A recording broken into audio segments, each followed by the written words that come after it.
would like to introduce to you our next speaker, Lauren Presutti, and she is going to talk about balancing life as a caregiver and also how to take care of yourself. And Lauren is the founder of River Oak Psychology. She's a licensed psychotherapist, disability activist, speaker, educator, and community leader.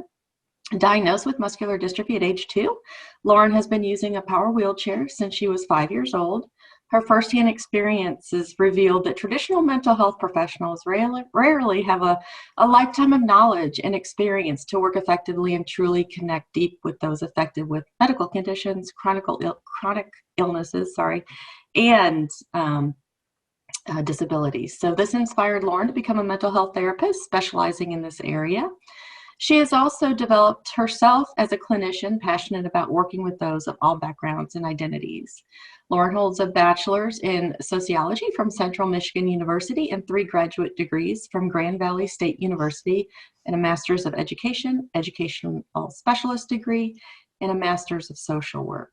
She has worked extensively with people of all ages in educational settings, public agencies, and nonprofits. So combining her multidisciplinary experience in sociology, education, and social work, she operates as a professional grounded in theories of self-development and empowerment. Lauren, you're definitely very busy, and I appreciate you being with us today.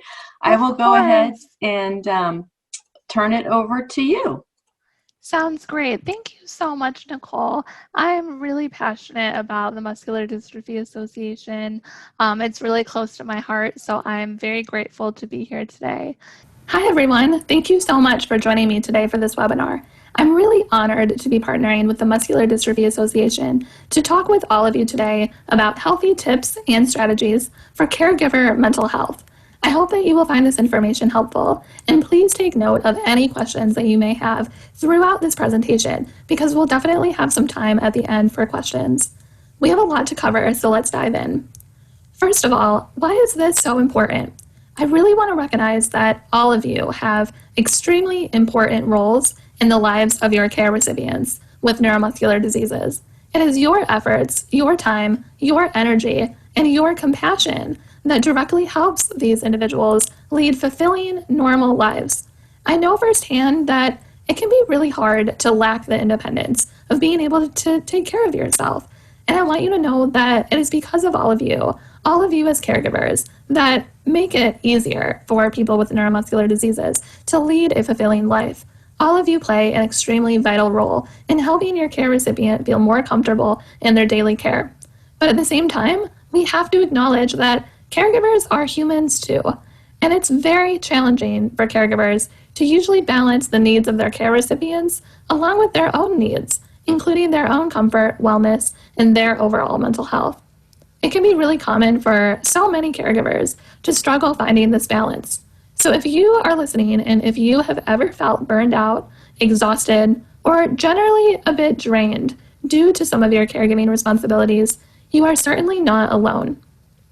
You may feel like you don't have enough time to focus on your own needs. You might have feelings of guilt when you attend to your own wellness, or maybe you struggle to speak up and ask for what you might need. Today, I want to explore all of these things, and we'll talk about some of the barriers to your own wellness that you might be facing. I want to leave you with specific tips and strategies that can help restore your wellness and allow you to achieve a better life balance. So first, let's talk about some of the barriers. I want you to really think about the following questions. Take a moment to reflect and ask yourself if you have ever felt this way. Do you ever have feelings of guilt or think that you're being selfish in some way if you prioritize your own needs? That can be really common. Do you ever find it frightening or scary to think about your own wellness? What is that fear about? Where does that come from? So sometimes it can be really scary because we might be really afraid that we don't have time for it. We might start to feel a lot of anxiety or even depression if we feel like we're not getting enough time for ourselves. So think about if you have feelings like that and where that comes from. Are you afraid that other people, whether it is your care recipient or other people in the family or their family if you're not part of the family, do you ever fear that any of these individuals might perceive you in a negative way if you focus on your wellness? Are you worried about what they may think? Are you worried about your care recipient individually becoming upset if you take time off or if you step aside to take care of yourself? Do you ever have trouble asking for what you need? So this is something that may have been true for you even years prior to your position as a caregiver. Have you ever felt like you are in some way inadequate or not worthy of asking for help? I know that's a really loaded question, but kind of take a moment here to think back on how you took care of yourself prior to the role of being a caregiver. Do you ever feel like you have to prove that you're worthy of your care recipient's affection or the family of your care recipient? Does that ever lead you to taking on too much as a result?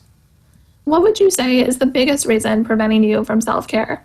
Again, that's a really loaded question, but take some time to think about that, because if we can slow down, pause, and truly reflect on what are some of the biggest reasons that are preventing us from our self-care, that can be really helpful in addressing it.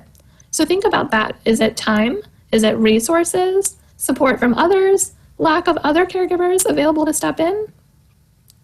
Have you ever generally struggled with prioritizing your mental health, even prior to the role of being a caregiver? Or have you ever struggled with mental health conditions? Have you ever just had a really tough time with anxiety, depression, relationships? How is your mental health? And this may be something you reflect on, not just in the current role of a caregiver, but throughout your life. What generally helps you sustain your mental health? What generally makes your mental health feel worse? What helps you feel like you're living your best life? And what makes you feel really exhausted and drained? What are some of those specific things that help you, and also those specific things that make you feel more and more exhausted? Do you ever have any negative self-talk or internal beliefs that make you feel as though you're not deserving of prioritizing your wellness? So this can be really important, because if we already struggle with self-esteem or confidence, or if we have a really hard time believing that we are worthy and deserving of prioritizing our wellness, that's going to make it really, really hard for us to maintain our wellness. So reflecting on these questions is an excellent starting point, because like I said, it helps you identify what personal barriers are contributing to your feelings of burnout or exhaustion. No matter what your barriers are, I really want you to know that you are not alone in feeling like this is really hard. You're not alone in feeling like sustaining your own wellness as a caregiver may be very challenging or inaccessible to you. Many caregivers feel like it is not possible to prioritize their mental health given the barriers that they face and the overall demands of their caregiving responsibilities. But the truth is, there usually is at least some way for caregivers to slowly take steps to restore their wellness. That is so important, because we can't pour from an empty cup. We can't give our energy and attention and compassion to other people if we are running on empty. It's just not possible. And it's actually going to really affect the quality of the care that we are providing, and also the relationship with your care recipient. So let's talk about stress management. As you are all probably very much aware, caregivers are not exempt from stress. So you may be perceived as a strong, unbreakable, superhuman caregiver that is capable of handling everything all the time. But you probably know on the inside that that's not true. Even if other people see you that way, or you have this reputation of being the one that can always handle everything, remember that it's okay to let people know that you also struggle with certain things, because nobody is a robot. You're not a superhuman robot. You are just a person. You are a human. And like all humans, you are allowed to talk about the things that you are struggling with. I don't want anyone listening to this to feel like it's not okay to be vulnerable or to share with others that you really might be struggling with burnout. Sometimes just opening up about what you're feeling to safe people that you can really trust can be very helpful, and it can allow you to feel an immediate sense of relief. Beyond the actual caregiving responsibilities, you may experience high levels of stress because it can be very emotionally taxing to witness someone that you love or care for struggle with severe physical impairments due to a neuromuscular disease. You may be involved in the medical life of a person with a neuromuscular disease. You may be very involved in making decisions about equipment or treatment, or you may be accompanying your care recipient to all different types of health appointments, which can definitely be emotionally draining to think about everything that your care recipient is going through. You may also have a high level of stress over time as you become more and more aware of the disability barriers in the community, employment barriers, or social barriers that impact the life of the individual that you are caring for. It's really hard to care so much about someone and to feel like it's not fair that you may have certain access and freedoms in the world as an able-bodied person, while they may be facing more oppression and limitations due to social inequalities or due to inaccessible buildings or spaces in the community. So sometimes it's not simply just the caregiving responsibility of helping a person shower, get dressed, use the bathroom, or do day-to-day things, but rather it can also be stressful for caregivers because of these additional social and emotional factors that lead to greater levels of stress. So take a moment to reflect on your feelings and your thoughts that you have felt in your life as a caregiver. Productively dealing with the stress that you may be facing starts with attending to your basic needs. So I want to talk about basic needs because this is the foundation. This is the bottom of the pyramid. This is where we really have to make sure that we are meeting our basic needs before we can even think about enjoyment, hobbies, travel, laughing, getting along with people, having fun. Before we can think about those things that elicit joy and relaxation and that make you feel very fulfilled and alive, we have to think about the basic needs as a starting point. So when we think about our diet, it's important to think about, are we getting enough adequate nutrition? It's important to prioritize eating a well-balanced diet, so make sure that you're enjoying a variety of foods. Make time for every meal. Your body and your mind need fuel. There's no way that you can be a caregiver all day, every day, or whatever the responsibilities that you have are, whether it's part-time, full-time, whatever you're doing. It's going to be really hard to sustain yourself if you're not keeping up with making time for each meal. You also want to listen to your body. Avoid overeating or undereating. So sometimes when we get really, really stressed and overwhelmed, we may develop habits like always comfort eating, like running through fast food or binging on certain types of junk food. And that can be really detrimental to our health because then it becomes a habit and we may not have adequate levels of energy or stamina if we're always just overeating and putting all of this junk food into our body. On the other hand, some people that get very, very, very stressed out and who really struggle with anxiety or depression, they may actually lose their appetite or they may just not be eating enough. So people that are under eating are also going to have health complications because you're probably not going to have as much energy. Your body may be more at risk for acquiring illnesses like the common cold or flu if we're not eating enough and we're just running on empty. You may also want to try meal prep on the weekends. So prepping meals in advance can help limit that added stress during the week. It might just be easier if you have food already made, especially after a long day. Sometimes at the end of the long day, you may not want to cook dinner or worry about taking a lot of time to prepare a healthy meal. So meal prep on the weekends could be a good idea. And of course, you should always try to limit foods that contribute to extra stress and anxiety. So having too much sugar or excess caffeine or too many greasy foods, sometimes that can be really negative for our bodies because it can contribute to higher levels of stress. In terms of exercise, you're going to want to make sure to get your body moving for at least a few minutes every day. Getting enough physical exercise releases endorphins, which help with stress. So it's really good to do exercise and whatever you have time for. It doesn't have to be, running for miles every day. You can simply do something more simple and fun. You can make it fun, like try yoga or dance for a few minutes every day. Try sports or simply, play basketball in your driveway or kick a soccer ball in your backyard, either by yourself or with others. Making time for exercise is also healthy because it distracts you from your worries and it adds that structure in your life where you can just have your outlet. You can have this physical outlet to release the buildup of energy inside of you. You can also incorporate your favorite music to boost your energy and mood.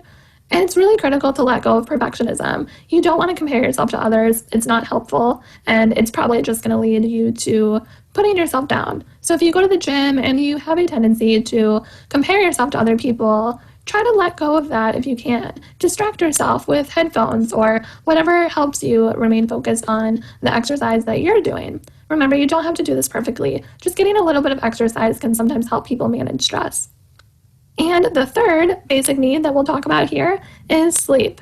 So we have to prioritize sleep because it gives our bodies and our minds time to restabilize. You want to try to be consistent with bedtimes and wake-up times. Following a healthy routine is so critical. Following healthy routines is proven to help people manage their stress level. You also may want to ensure that your bedroom is quiet, dark, relaxing, and at a comfortable temperature.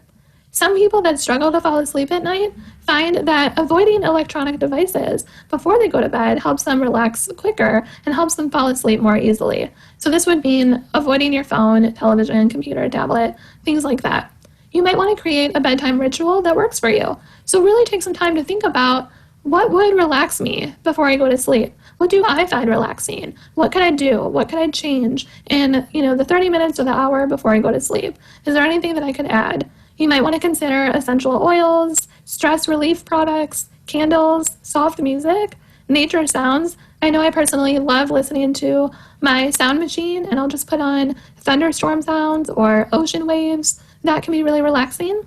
You may also want to use herbal tea, mindfulness exercises, reading, journaling, warm drinks, or a weighted blanket.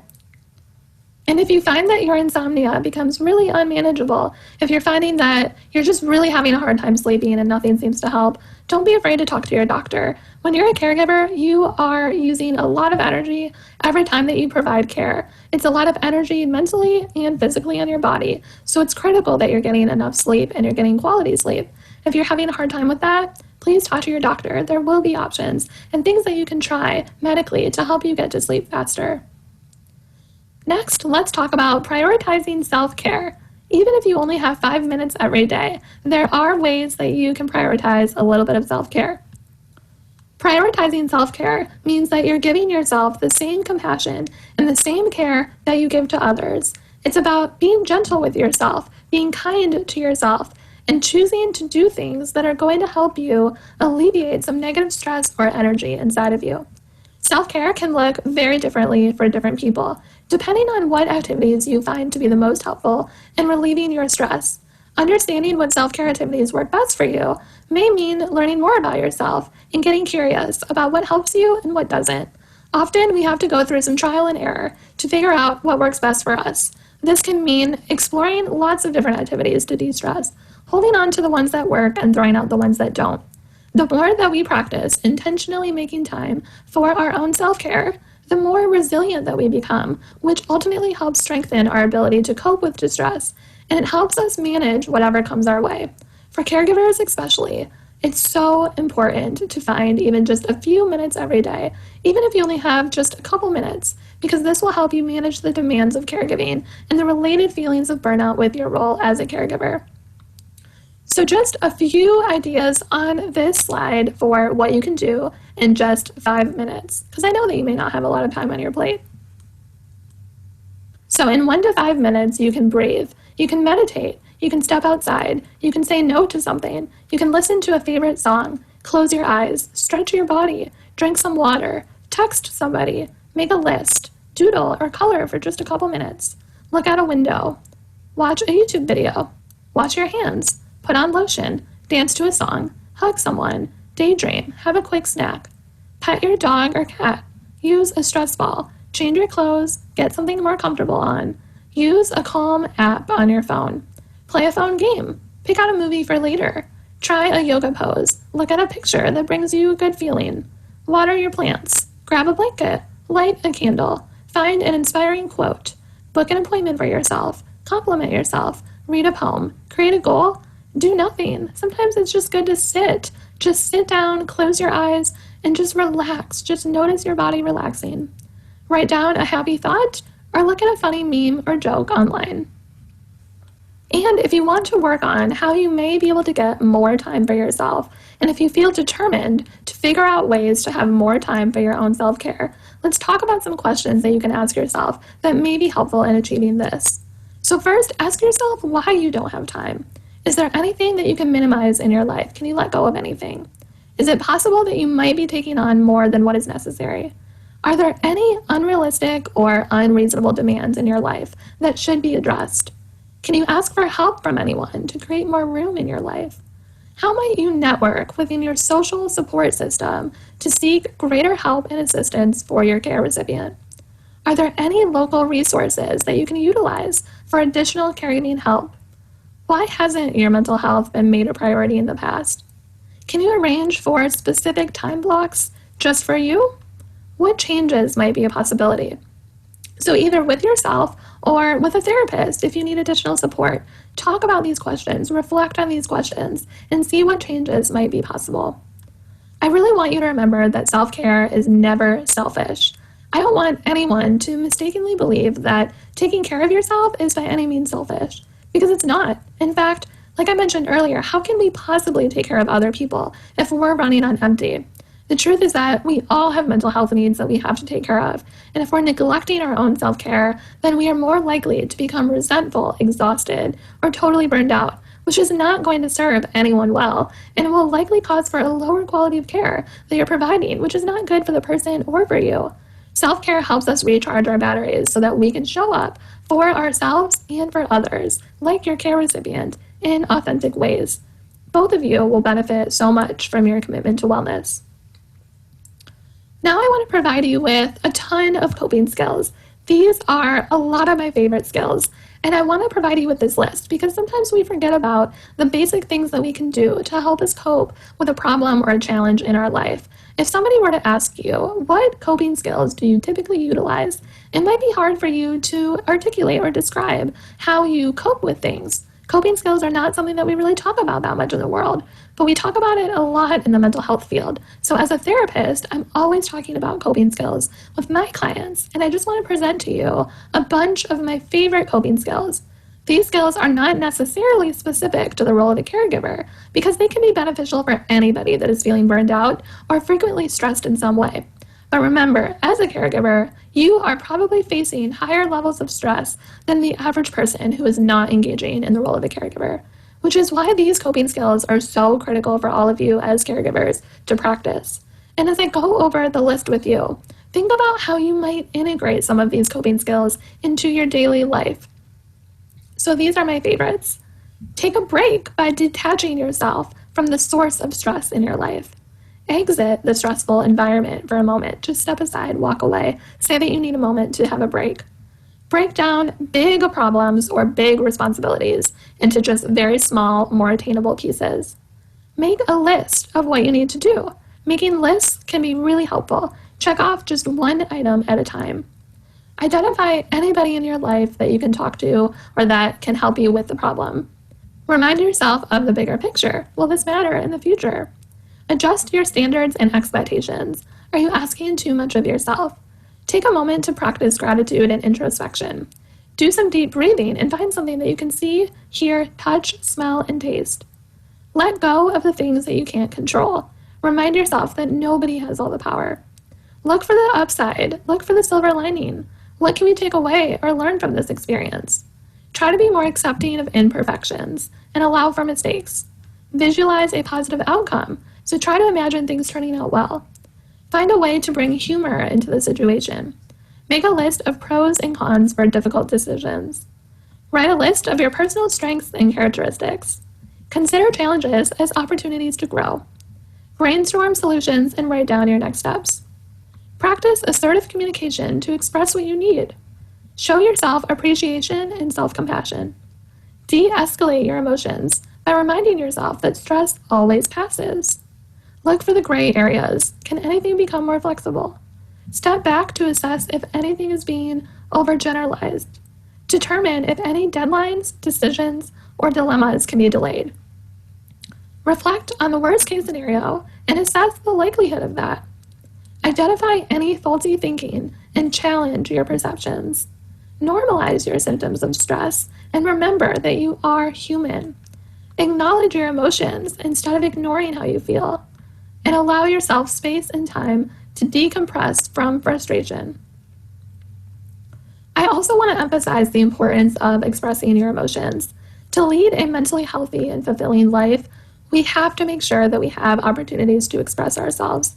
This is especially important for caregivers because you may not always feel like you can express your true feelings when you are attending to the needs of your care recipient. It's very easy to fall into the trap of making that a habit, and you might slowly realize that you really don't have many opportunities to talk about how you feel. So if that's the case, You really want to work on that and try to find an outlet. You may also find yourself wanting to be strong for others all the time, but remember that it's unrealistic to expect yourself to never have any negative emotions. Suffering in silence and holding on to all of those negative feelings that are buried inside of you often leads to higher levels of stress, and you may develop anxiety, depression, or other mental health challenges. I completely recognize that some feelings are hard to verbalize, and sometimes we may have thoughts that we don't want to say out loud. But when we deny, avoid, or hide our feelings, we often feel isolated. Our emotions will build up or become worse, and we might experience feeling out of control. Avoiding self-expression can also put a strain on all of our relationships, and we are likely to feel misunderstood. And for caregivers, it will definitely impact the relationship that you have with your care recipient, which isn't good. On the other hand, when we are fully aware of our emotional reactions and when we have those safe spaces to express how we feel, we are more likely to feel a reduction of stress and develop confidence in managing our challenges. So overall, it's just really good to express yourself. It helps people better advocate for their needs, which is why caregivers in particular should always have outlets to express how you feel. You don't have to be strong all the time. It's okay to feel sad, discouraged, angry, or disappointed. You matter and your emotional experiences matter. Honor your feelings, whatever they may be. Remember that ignoring your emotions doesn't make them go away. Practice self-expression, even if it feels uncomfortable at first. And remember that your internal experiences are valid, even if they differ from others. I want to leave you with some motivation so that you can truly assess how you're doing and make positive changes if needed. So let's review some of the benefits that you may feel when you start to prioritize your wellness. When we take care of our mental health, we are more likely to feel more positive and experience more joy, reduce feelings of hopelessness and despair, develop goals and make progress toward them, establish better friendships and relationships, cope better with the unexpected challenges of life, work more productively and efficiently, and contribute more to our communities, which are all things that we should use as motivation for continuing to take care of our mental health. You always, always, always have the right to these things. As a caregiver, I kind of think of this as your Bill of Rights. These are the things that you always have the right to. You have the right to take care of yourself. It is not an act of selfishness. It will enable you to take better care of your care recipient. You always have the right to seek help from others. You have the right to recognize the limits of your own endurance and strength. You have the right to maintain parts of your own life which do not have anything to do with your care recipient, just as you would if they were not in need of caregiving. So when I talk about that, I just think that it's important to remember that one, because a lot of us feel like when we are a caregiver to someone, it can feel like that becomes your identity. So if you're feeling that way, I just want you to remember that you are more than a caregiver, and you have the right to maintain parts of your own life that don't include your care recipient. You always have the right to experience difficult emotions. You have the right to acknowledge that you are human. And you always have the right to take pride in your strength as a caregiver and to applaud yourself for the courage that it takes to prioritize your mental health needs. And I really hope that you do that. I really hope that you are proud of your strength, because you make a tremendous difference for your care recipient. And it's really important to honor that and honor yourself and celebrate the courage that you are utilizing, because it takes a lot of courage to do this job. So by now, you should have a lot of information that you can walk away with, some tips, strategies, and things to remember. But beyond just carrying this information with you, I really want you to actively reflect. I want you to take time to truly sit down and reflect and take note of what you might want to do next. So with that being said, I do have some final reflection questions for you. So I want you to take some time to ask yourself, how is your mental health? So really think about that question. Are you experiencing symptoms of caregiver burnout? Are you feeling exhausted? Are you having trouble sleeping? Are you having any symptoms of anxiety or depression? Do you have relationship concerns? Do you feel like you're able to manage your stress? Or do you find yourself feeling stressed out most of the time? What do you need to work on? So if you're struggling with caregiver burnout, please ask for help from the people closest to you and reach out to any local resources that may be able to help. If you're struggling with anxiety, you may want to look into some mindfulness practices or try meditation or yoga. If you're feeling depressed, you may want to think about what factors in your life feel most upsetting to you and maybe reach out to a counselor to work on recovery from that. I know that thinking about what we need to work on can be overwhelming, but But I hope that part of you can also feel empowered, because slowing down to identify what you need to work on and what will help you means that you are taking back control. And it means that you are being very intentional about developing positive mental health, which is very commendable. What strategies can you adopt? So, what can you take away from this presentation to implement into your own life? How can you create time in your life to prioritize some of the strategies? How can you feel like it's okay to make time for self care? How might you create small changes that can be integrated into your day to day life? Sometimes, even just adopting one or two strategies can make a big difference for your wellness. Remember that making changes is a process. It doesn't have to happen all at once. And be gentle with yourself if you can't master everything right away. And finally, what are your resources? Do you have people that can support you as you take these next steps? Are there any caregiver support groups or programs that you might want to participate in? Do you have a healthcare provider who you can safely open up to about your mental health? Think about whatever resources that you have in your life that can be a part of your wellness plan. Remember, if you are struggling, to always reach out for help from a mental health professional. If you are feeling symptoms of burnout, anxiety, depression, relationship issues, feeling isolated, overwhelmed, or misunderstood, if you're struggling with unmet needs, or if there are any other mental health concerns, please don't be afraid to ask for help. We all have to take care of our mental health, and you are never alone. Thank you so much for listening to this presentation. It's really an honor to be partnering with MDA, and I'm so glad that I was able to talk with all of you today. I want you to know that I'm approachable and that you can always email me if you would like to. My contact information is listed here. Now, I would love to have some open discussion and answer any questions that you may have about caregiver burnout or mental health subjects in general. Thank you very much, Lauren. Thank you so much, Nicole. And I would love to answer any questions, or if anyone has comments, or if there's anything that I can help with. So I was just asking through the chat, as you were talking about your list of burnouts and the symptoms of caregiver burnout, and I just asked the listeners, do they have caregiver burnout? And please share your thoughts. And we had someone type in that they're going through this right now, and I said, what are you going to do? What are you doing to cope? And she said, most of what mentioned I am doing. She says, I am improving and have my ups and downs. And I think that's probably very relatable to a lot of these people that are on the other line listening. And I definitely think that that just because someone feels like they're going through that, I think a lot of people probably think that they're alone in that feeling, and they probably don't realize that there are so many other folks that are going through that. Yeah, I think it's so relatable. Like you said, sometimes being a caregiver, you might be working alone. You might be, in an environment where you don't really have other caregivers on a team with you. So you're just coming in for your shift and then leaving. And it can be hard to feel connected to other caregivers that are also going through the same thing. But no matter how isolated you may feel, it's great to have resources like MDA and opportunities like this where we can all come together and address these topics and realize, oh my goodness, this is not just me feeling this way. This is how everyone is probably feeling, and to normalize it. I think anytime that we can normalize what we're going through and our struggles, it helps us feel more in control of those struggles. Like, okay, I'm not crazy. I'm not, having a panic attack that no one else has ever been able to relate to. Actually, quite differently, it is something that almost everyone can relate to. So it helps us to normalize those things. It makes us feel more human, I think, which is good. She commented that she was trying to get a handle on maintaining her home and being organized, but she won't stop trying. And she says she has lots of support, but it's difficult. We do have a couple questions that came through. One said, I haven't heard anti-anxiety or alcohol mentioned. Are they resources or hindrances? So I think with alcohol, we really want to be careful with that one.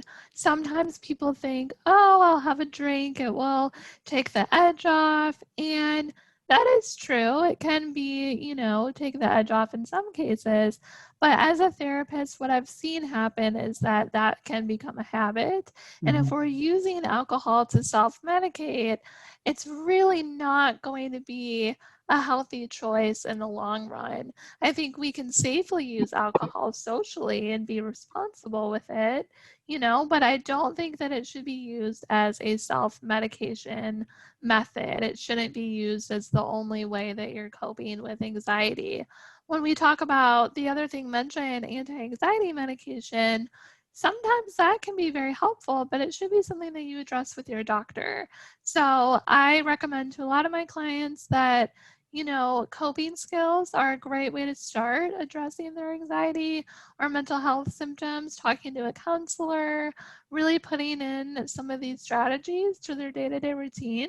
We usually start with talk therapy and implementing some new coping skills, but for some people, medication is really necessary as a component.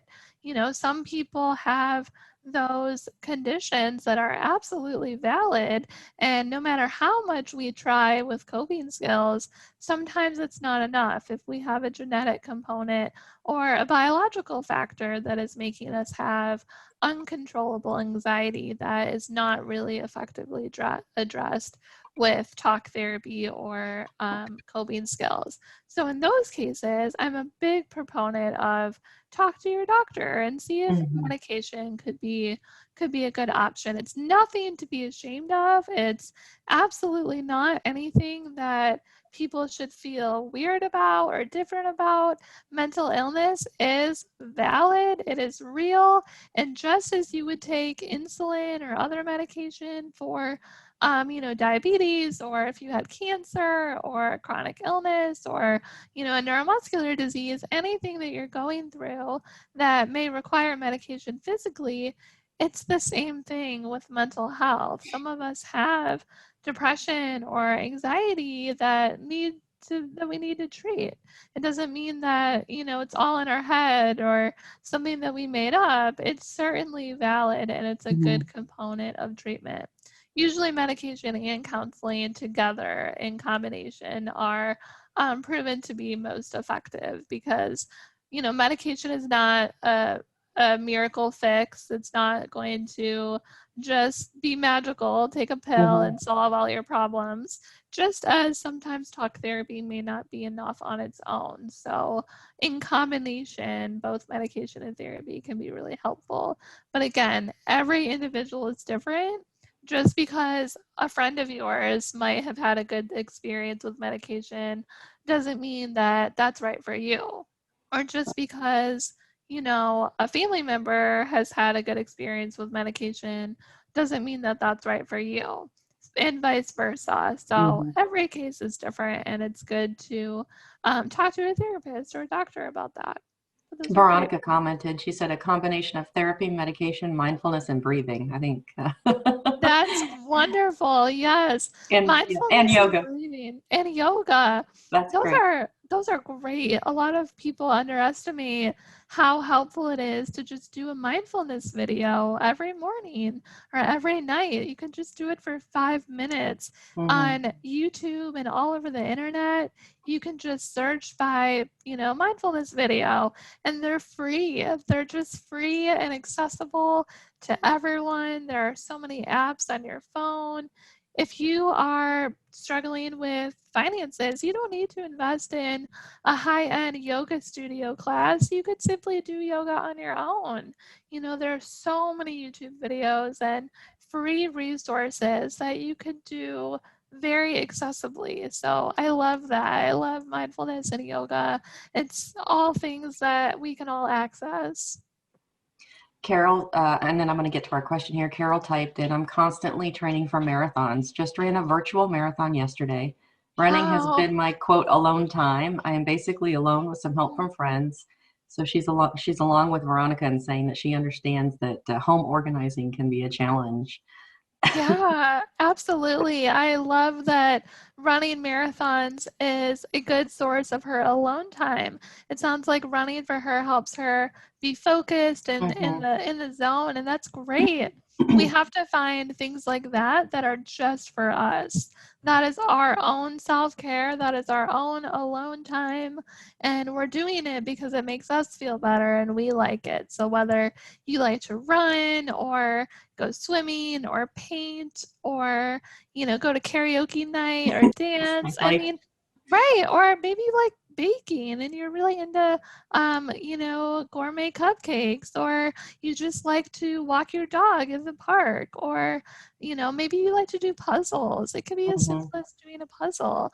Whatever you like to do, whatever it is, don't be afraid to embrace that, because that is really important for our own sense of self.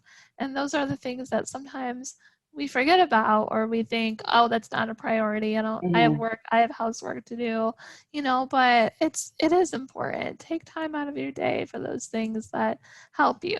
But And I do understand. housework will always be there. Yes, yes, exactly. And, Mhm. I understand doing home organizing, it can get really overwhelming. It can be stressful. So I recommend, kind of breaking it up. If it feels like, oh my gosh, my entire house is a mess, I have so much to do, just break it down into small pieces. Maybe just say, okay, I'm just going to work on this one room or Mhm. this one closet, or all I'm going to do right now is clear off my desk in, my bedroom or the living room. I'm just going to clear off this one surface and I'll tackle the rest later. But just breaking those things down and eliminating clutter as much as possible. I think when we have a really cluttered space, it doesn't do much for the chaos happening in our brain, like the Correct. racing thoughts, because then we feel like our mind is cluttered, and it's hard to feel organized mentally with all of the demands and responsibilities that we have if we're noticing that our environment is getting a little messy and overwhelming. So I agree do with that what you sentiment. can. Mhm. I want to get to Jeff's question here. He says, I am a caregiver for my wife. We have twin daughters, so I've taken on more care of the kids in addition to caring for her. She's on disability retirement. I'm also taking lead on dealing with the insurance companies, the state, Social Security, and all the doctors. I'm working full time and take phone calls from work all day. From the time I wake up to the time I go to sleep, I am engaged with everything except me. I wake up exhausted every morning. I'm open to suggestions on how to mitigate this. I think a lot of what you had said prior to me reading this question would be very on point to this question. But what would you like to say to Jeff? Yeah, Jeff, I would like to say that I empathize. You're not alone. And I would use resources, ask family, friends, neighbors, acquaintances, look into some community help. I know that taking on everything by yourself is probably exhausting you. Like you said, you wake up exhausted. And it sounds like you may be just really burned out from all of Mhm. these demands, and I would wonder, is there any way that you could have some help, because you are just one person, you are just a human, you are someone that is deserving of a break, and I know how tired you are, and I think that if this continues long term, I don't know if you're going to be able to continue doing this for many years to come. It sounds like having some extra help would be really good for you. So I encourage you to reach out to MDA, reach out to different organizations, look for disability advocacy organizations in your community. Sometimes there are different disability groups that you can reach out to and say, I'm really struggling with a lot of demands right now and I really need help. And maybe there will be options. Also, if you're part of a local church or a Mhm. community group, you can always express to your church community or the local chamber of commerce or just any community organizations that that you're a resident of this community and you're really struggling and you are perhaps in need of some even volunteers that could come over even once or twice a week. Whatever they could do would be helpful. I wonder if there are any college students looking for some extra volunteer things in their community, or even high school students that could help with making dinner or, Mhm. helping with little things around the house. Usually people do want to help each other in a community. We just have to be brave enough to ask for help and get creative with who we can reach out to. But I do hope that you find relief soon.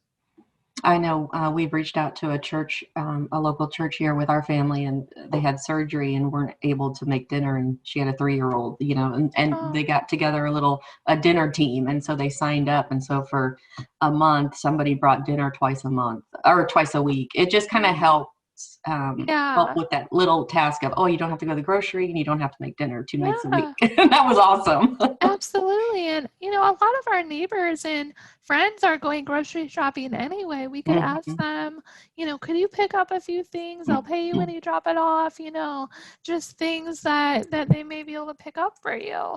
And then the other thing too I wanted to mention is it's okay to talk to a counselor. It's not anything that people should feel like there is stigma about. I think we've come a long way in the past few years and decades, especially to normalize it. And now with virtual counseling, that is here to stay. I don't think that Mhm. that is only a pandemic thing. I think that for many years to come, we have telehealth. And if you are not able to get out of your home and take that time away from your kids and family, you can still talk to a counselor from home. You could, have your kids set up in another room and just go into your bedroom and close the door for a little bit. Just, Mhm. even 50 minutes or 30 minutes, an hour of just kind of venting, just kind of talking about your experiences and how exhausted you are. That can be good because you don't want to bury all of those feelings inside. It's really much more difficult to manage when we're holding those inside. He did type in, he said he does have some help, his mom, but she's in her late 70s and also Mm, has her own issues. So yeah. I think that is difficult. He said that I think I struggle even knowing what to ask for with help, what they can Mm, do versus what I need to do. And sure. he is seeing a therapist, so I would definitely say keep on that. He said I Good. think it's one of the things that's getting me through everything, which Good. probably is. I think that's definitely a help, and I think too, maybe the therapist can also help. What it is that he does need to ask. Sure. Um, Yeah, I would talk about that in mhm, therapy. I would say, I know that I need help with day-to-day stuff that's on my plate. I just don't know how to ask for help. Let's talk about that and let's maybe break down some of the things that you feel like you have a handle on and some of the things that are just getting to be too much. So don't be afraid to bring that up with your therapist and kind of work through how could I ask for help? How would I even go about that? What would I say mhm. to someone in our community? How would I describe my situation and how would I know? That can be helpful. Just reading a couple quotes in here, Connie said the guilt is the hardest for her, and a couple people also acknowledged that. Carol said, I developed the attitude that my husband needs me to be healthy and happy, and it has improved our moments together, and we laugh so much more at our challenges. Mm, So sometimes, laughter is the yeah, best medicine. it is. Yeah, absolutely. And remember, your feelings of guilt are okay, and it's okay to acknowledge that and to express that and to be honest with yourself about your guilt.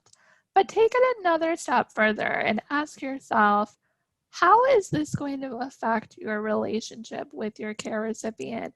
If you are burned out most of the time, that seems like it's going to cause eventual conflict. If Hmm. you are not taking care of yourself, if you are running on empty, and if you are very burned out, it seems like eventually that is going to cause some conflicts between yourself and your care recipient and other people in your life, which is not going to be good for them or for you or anybody. So, when you feel guilty for taking care of yourself, try to challenge those feelings of guilt and remind yourself, I am doing this because everyone will benefit. Not Hmm. just me, but my care recipient will benefit too, because if I'm taking care of myself, then I'm going to be able to maintain and sustain myself as a caregiver and maintain the quality of care that I'm providing. Because I know firsthand as a full-time wheelchair user that needs 24/7 care, I can tell when my caregivers are burned out. I can tell that they are really, really burned out. And then I start to feel like a burden, and then I Mhm. start to feel guilty It's a big for circle. yeah, it's a circle. It's a Yeah. cycle because if they're burned out, then I can't really ask for anything more than the bare minimum of help. And that's not good. I end up sacrificing a lot of my needs because I don't want to bother them by Mhm. asking, and so it's not good for anyone. It's not good for the care recipient. It's not good for the caregiver. You really both need to be in a good place of wellness. So it's Mhm. really important to take care of yourself as a caregiver. Veronica said when I asked for an aide for my son to help him get ready for school and bath time, that made a huge difference. Good. And Angela Martin, she said that she makes a appointment for a monthly massage for her self-care and Good. sciatica pain. And Oh, that's so wonderful. she's got two older sons and a husband. Help me with Yeah. lifting my youngest son to, Mhm. bed, bath, sofa, floor, wheelchair. So Yeah. massage is a definite plus for Yeah. her. Oh, you got to take care of your body, of course. And Liz I, said, ask oh, neighbors for help. oh, good. Or Yep. when neighbors ask what they can do, I find a task for them. They want to help, and it's good for me to practice accepting help from others. And I think all of us on this call, I'm so Yes. guilty of it. I'm always like, no, I don't need anything, or I'm okay. Yeah. And really, I'm like, oh my gosh, I would really love this, and I Yeah. don't accept that offer of help. Allow I'm yourself very guilty. to. Mm-hmm. Yeah, no, it's so common. We don't want to accept it. We want to seem like we have it all together. We're fine. We really Like don't. we're superhuman, but nobody is. Nobody is. It's not fair that you have to live with so many more extra demands than the average person. I mean, you deserve getting a little bit of help with that. You're a person too, and you have the right to happiness and the right to a great quality of life. And if someone is willing and able to help you with that, it's really good. And I also just wanted to comment that I really love the individual that commented that she reached out and had an aid for her son, and that has been going really well. And it just reminded me that sometimes that is actually a really good thing, not just for the caregiver, but for also the care recipient to become used to having other adults helping them, because then if they do want to have more independence someday, like a high school student in a wheelchair that wants to go off to college, or maybe they want to go over to a friend's house for the night, or they want to have a little bit more independence. Mm-hmm. Well, if a child has only had their parents for all of their life caring for them, it's going to be really hard for them to adjust to having care provided by another figure. So by introducing the idea that other people can help with your care also, another caregiver, an Mm-hmm. outside the family caregiver, that can help them feel like, oh, it's okay, I don't need mom all the time. I can Mm-hmm. also get help from someone else, especially if a child is going to MDA summer camp and they're receiving care from an attendant at summer camp. They probably will be more open to that idea at home as well. And I think it's a benefit for everyone. Sometimes kids need a break from their parents too. So don't feel guilty about having an outside caregiver come into the home. Sometimes kids want to have Yeah. that difference of care, so And it's I was okay. a camp director for 5 years before becoming part of the education team. And I just know helping kids all the time at camp, use the washroom. Mhm.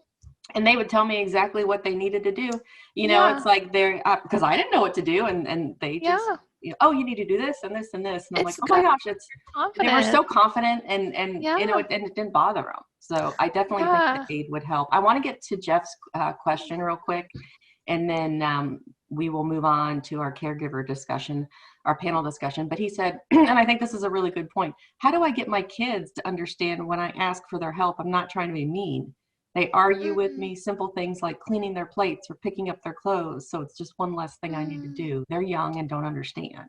Yeah, I know that that can be really hard for kids to understand. I would really recommend sitting down with them, having an honest heart-to-heart conversation about how dad is really burned out and Hmm. how dad loves them so much and wants this to be a really happy family. But as part of a family, we all have to help each other because in order for dad to stay happy and for the kids to stay happy and for the family to be a really happy family, we all have to help each other. And I know that you may have tried that and it may have been hard for them to understand, but I would recommend just continue to reinforce that. Continue to say, you know, I'm helping you with this. Can you help me with this? We're Hmm. all human. We're all Yeah. human here. And sometimes parents really need help too. I think that is a hard lesson for kids, but the more that you can talk about it, the more that you can just acknowledge it at dinner. Like, hey guys, remember we're a team. We got to do stuff. Like, you know, just continue that team effort and say, we all have to help each other. That's the only way that we're going to sustain ourselves. It's the only way that we're going to be able to continue respecting each other. You know, you want certain privileges and I want to grant you those privileges, but we have to all make sure that our needs are met first. We all have to take care of the house stuff first before we can go do the fun stuff as a family, before we can play together, before we can, you know, like go outside for that bike ride or go do different things that we want to do or go to the movies. I Hmm. really That's need to great. see that we're all working together first as a team, taking care of the bare minimum with like Hmm. dishes or laundry or stuff like that. That has Trash to come. cans. That's all. Yeah. Yep. Yeah, just keep reinforcing that you're a team, that you have to work as a team or the whole team is going to collapse. So keep That's a really reinforcing good point. that. That's a really good point. He says he's going to give it a try. So Okay, go team good. Renu. Go for it. Yeah, yeah. All right. Thank you so much, Lauren.